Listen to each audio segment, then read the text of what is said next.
Okay.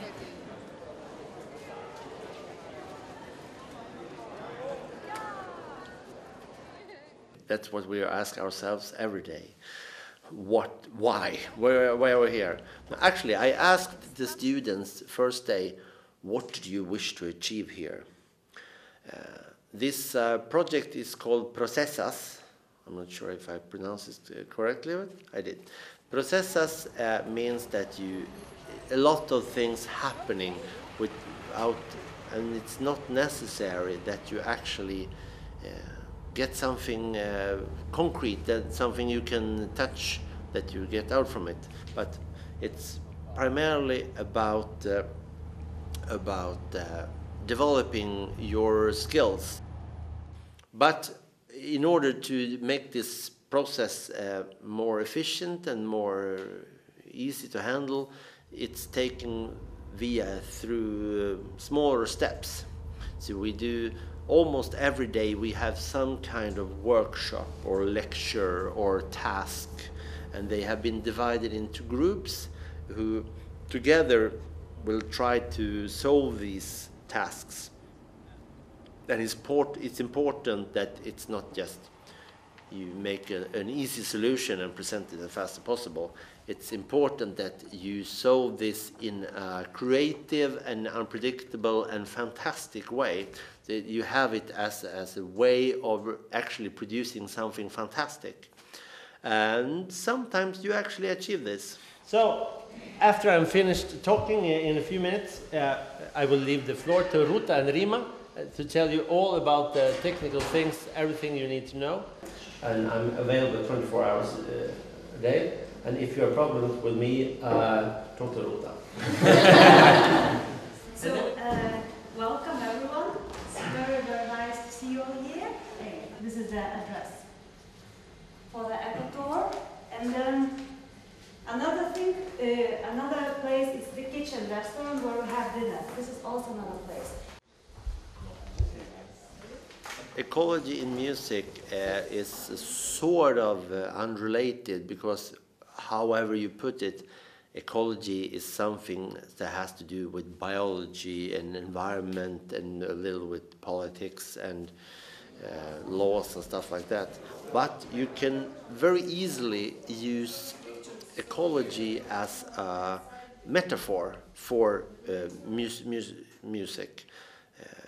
Because ecology is basically about relationships between different animals, different environments, different plants and stuff. And music is also about relationships.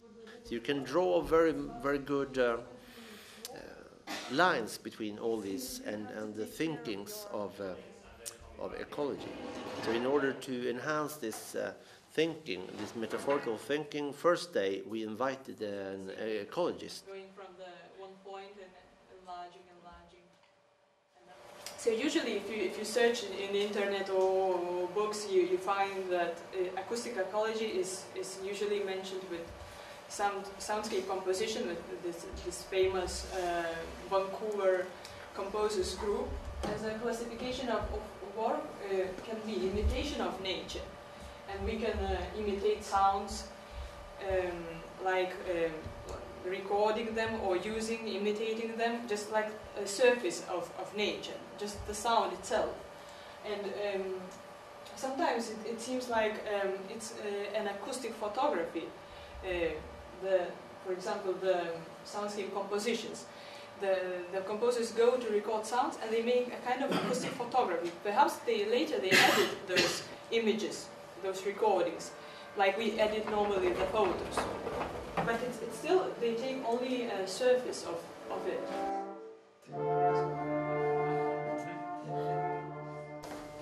Okay, so let's then start out with some low chords, right? Yeah. I think the goal of this project is to establish new contacts. Or for me it is to increase my network at least, but also to challenge yourself. We have had different groups, different types of small tasks to do, and sometimes in a very short time. And that is very challenging, I think, for the most of us. But when you have that kind of pressure on you, you do things that you didn't think that you could do. So it's really good for yourself to actually see that, or sometimes I don't say that working on a piece for a year, of course, it has its benefits. But sometimes you might be able to do that piece in just a couple of days, if you push yourself and if you're open and you just reach out for every idea that comes to you.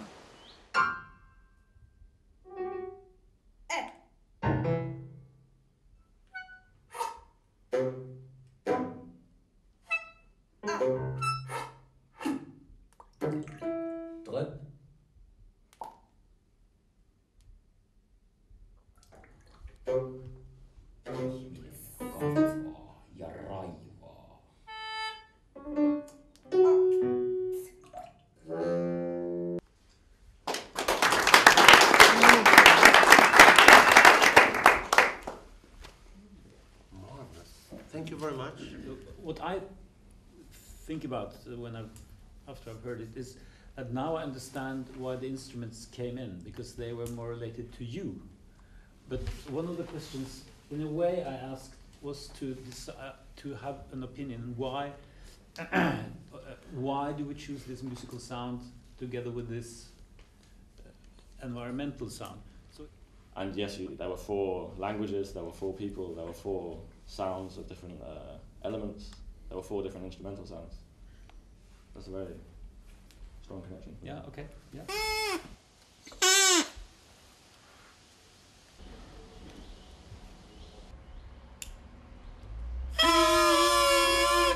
Yes.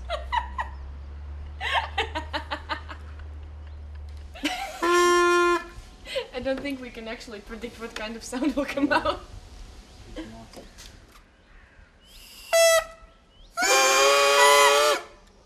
It was a full chord. Yeah, it was. It was pretty pitched, right? Yeah. That's really good. You have to spare that one. I think the most important part, because we're just alone, Yeah. that there's always happening something, that we don't stop. Oh, of course. I think we should keep a dialogue. Yeah. We shouldn't play at the same time mostly because sometimes. We would pretty much run out of breath very fast. But yeah. it's like make the continuous sound. Yeah, precisely. Yeah. Does it change? No. Okay. Does it change for you? It's like Okay. Yeah. but it's No, only it for my doesn't head. change. Yeah. Yeah, okay. If you think about the functions that a composer might have in a society, it's a very difficult question and depends from even a political point of view. I think it's already quite a task that I would like to bring joy and consolation to people's ordinary lives. And lately I have kind of more and more thought about my public and not about my own needs, what I would like to express. Because I feel like quite often when we are trying to express our very deep thoughts, the result seems to be something at times frustrating for the audience, or at least it's very demanding for the audience. And today what I feel is that especially the young audience has changed, and their perception of time has changed, and that is why I feel like we as artists should probably also react and try and perhaps say what we have to say in a rather concise form, and because especially the young audience doesn't necessarily have that kind of temperament or patience that is needed to get an idea of contemporary music. Today we will perform a piece and then we'll discuss it very shortly. and then we'll take the next piece. And the 4 first pieces will be in here, and the 5th piece will hopefully be outside.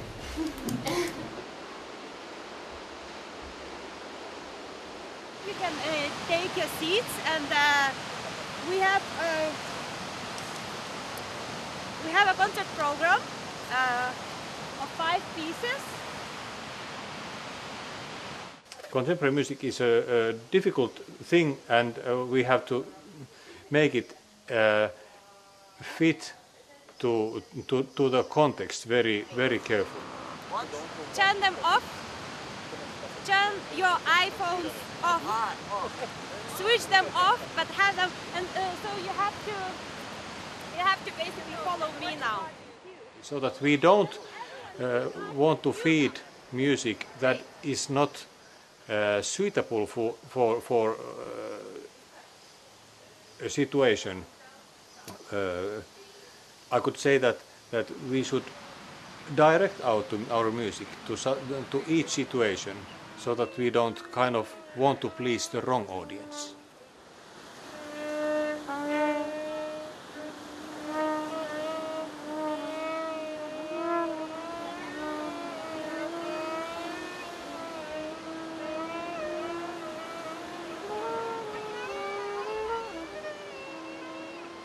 I haven't been working so much in different projects or in composing in groups, and it's nice to step out of your own comfort zone, I think, to actually do something together with someone else and try it. A good composer is a person that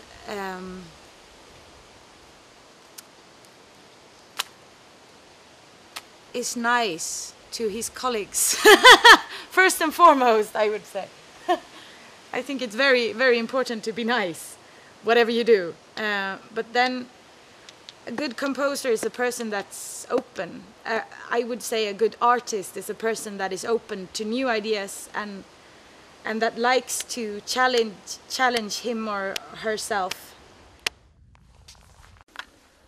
We can't hear anything though. We are looking for a place where there's echo, real echo.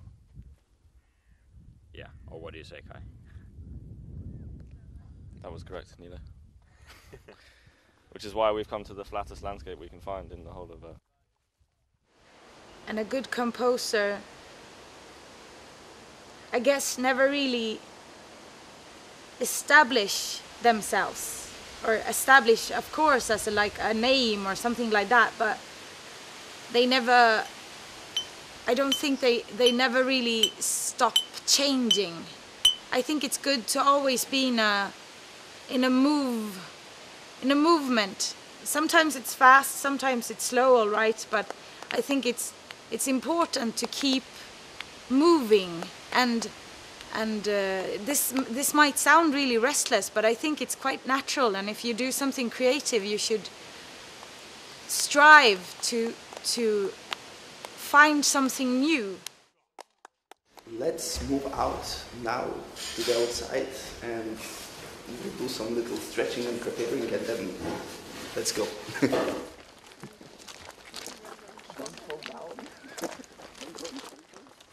A good composer makes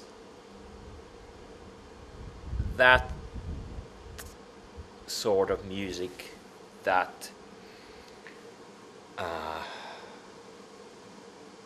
affects people somehow, that the music is really giving something to the listeners, not only like, okay, this is the same shit I've been hearing all my life. World is full of different kind of things and possibilities, and there must be some things that haven't been tried yet. But I think the main thing why we have art in general is it's not like what is like what exists, but how can we deal with that what exists. So I think at least from all that we have, experienced here, there's always and always new personal ways of, seeing things, hearing things, thinking about them, and all these human experiences. I think they are very unique, and it would be really stupid to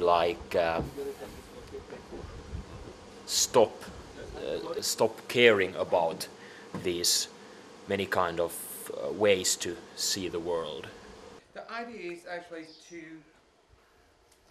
that you have to try to listen and find out what nature is about, how nature sounds, how nature could be when you stay there alone. What you have to do is to make some kind of notation, graphical notation of experience, of how to stay in an environment where you, you have to find a way to give us your experience by a graphical score too. But as I said yesterday, if it's possible, try to stop them to play the flute. They can play whatever. They have other talents. So use them as musicians. Welcome to today's lecture and workshop on conceptual art and breaking of unwritten rules.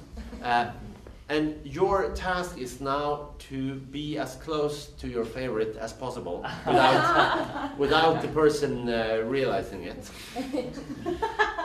And as the thing often is in love, that this person may have another favorite.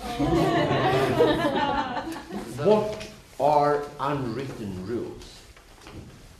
All of you know that we have we come from different cultures, and each culture is constituted by a lot of rules, things that everyone knows, and I would guess most of these rules are common, at least in the Western societies. If I didn't know Kaisa, I don't go and do like this on tap. It's something, but no one told me that, actually. I learned it by myself because I didn't see anyone else do it. Is that enough?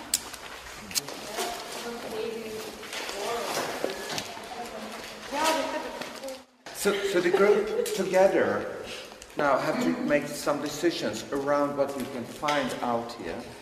And I think you can decide if you want to ask people what that means, what the symbol is or not. Or if you just make your own choice of what you see as something. So I think that's up to you. But if you want to ask direct to the person who's drawing the sketch, ask if you want to. But the idea is now that you try to actually compose something who could be a kind of remix of nature, some kind of image in one way, move to this strange room from the woods as nature. Does this,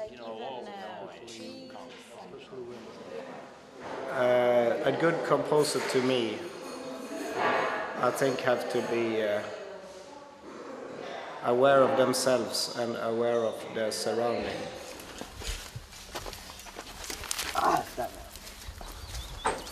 Okay, so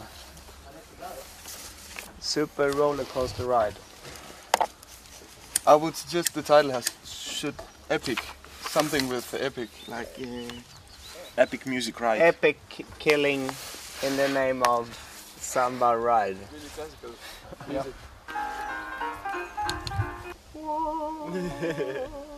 Yeah. It's really nice thing. Yeah, that will be. That's gonna be that. It's gonna be so surrealistic if someone's standing there with all that garbage in that corner and singing.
This was so nice.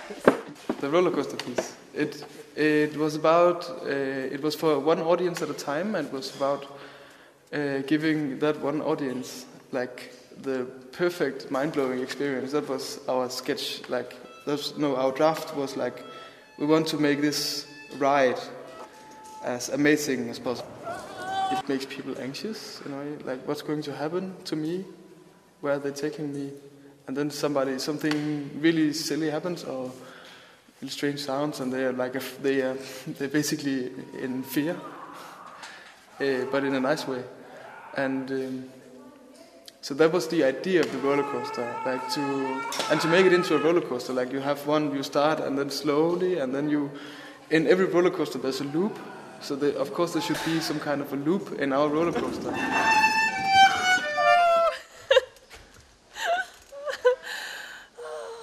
That was amazing.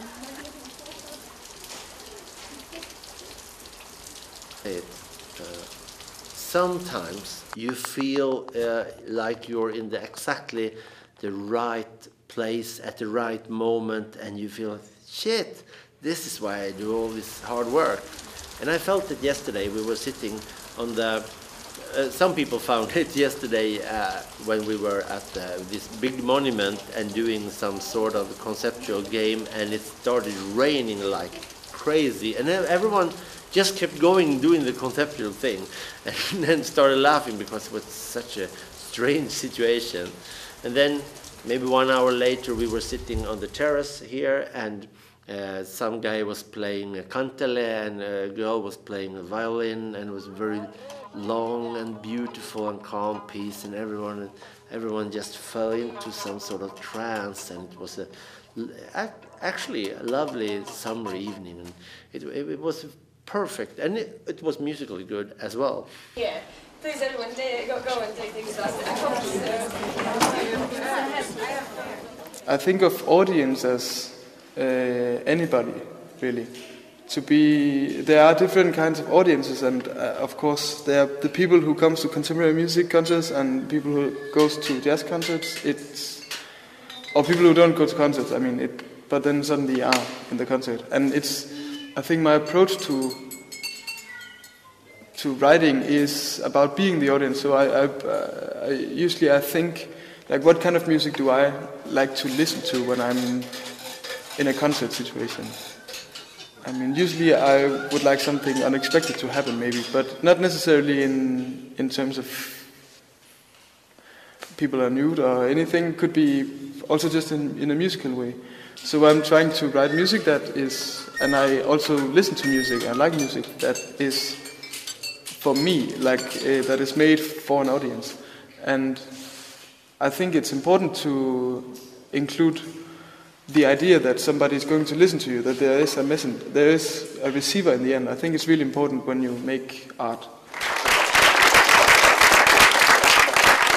So the next piece is by Kaisa Magnusson from Sweden, and it's called This Too Shall Pass, or otherwise Mozart in Amber.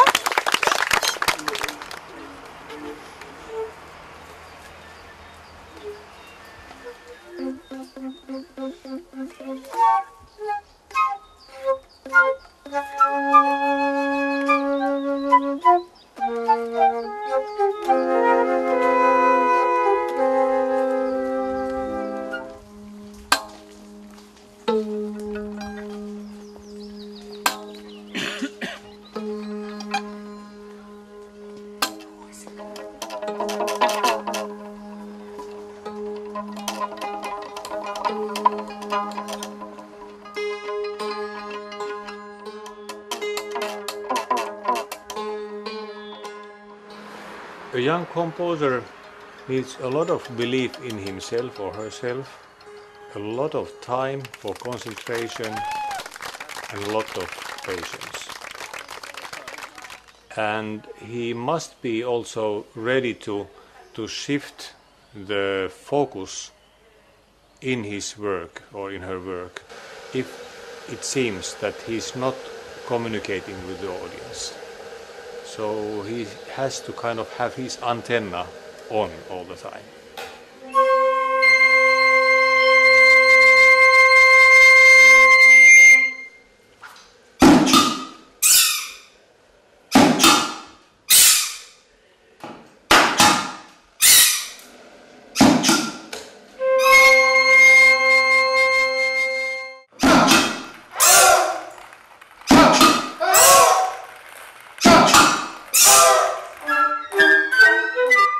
I hope they get more training in this than I got. I got exactly 0 minutes of how to survive as a composer, so I had to learn everything myself.